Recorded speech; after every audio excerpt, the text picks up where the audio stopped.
Oi, meus amores, tudo bem com vocês? Espero muito, muito, muito que sim.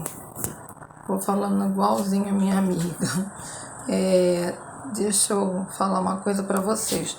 Eu tô aqui para apresentar para vocês a lareira que eu tô fazendo lá pro jardim. Então eu peguei esse vaso antigo de concreto, cimento, né? Uma bandejinha de alumínio.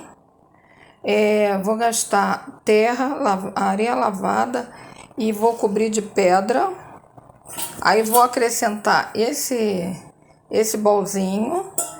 Vou colocar aqui em cima uma tela para galinheiro e depois mais pedrinhas. Eu vou voltar daqui a pouquinho com vocês, tá? É só para vocês irem já vendo como é, tá bom, meus amores? Então, ó, já coloquei a areia lavada, tá vendo? Em toda a volta dela.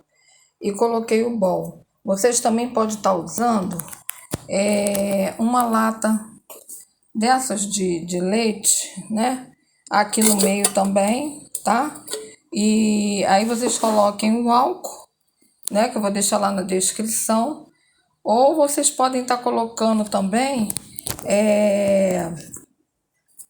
lenha aqui dentro do bol, pode colocar lenha, tá?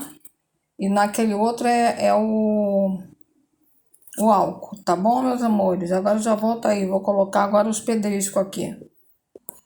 Então, olha, já coloquei a pedra de brita, ó, em toda a volta. Agora eu vou pôr a tela de galinheiro. Olha, eu coloquei a tela, tá vendo? E agora eu vou colocar aqui as pedras que enfeitam, tá?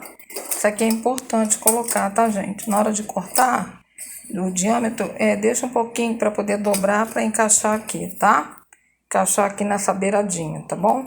Deixa um pouquinho para encaixar. Já volto aí.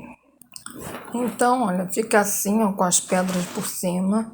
Mas vocês podem pegar e comprar uma tela mais fechada, porque eu vou substituir essa também. Foi mais para dar aula para vocês, tá? Porque ela é muito aberta. Então, vou comprar aquela mais fechadinha, porque aí todas as pedras ficarão aqui, porque algumas caíram até aqui dentro, ó, tá? Então, aí vocês comprem a tela mais fechada. Aqui é onde eu vou colocar ele em cima desse pezinho aqui, que eu ainda vou pintar, tá? Que é um pé de planta, só para ficar mais alto um pouquinho. Agora eu vou lá na frente, vou acender ele aqui para vocês verem como fica. E aí ficou assim, ó, o resultado. Tá? Se for uma coisa mais fechada, mais alto, botei pouco, tá, gente? E aí esse foi o resultado, tá? Ó. Quando estiver pronto aqui todo o jardim, eu mostro pra vocês aqui com o jardim suspenso que eu vou fazer, né? Vertical. Aqui ó, o lugar para sentar, tudo direitinho, tá bom, meus amores? Fiquem com Deus. Esse foi o vídeo de hoje. Um beijo no coração, compartilha, deixa o like e um comentário que ajuda bastante o canal. Beijo no coração.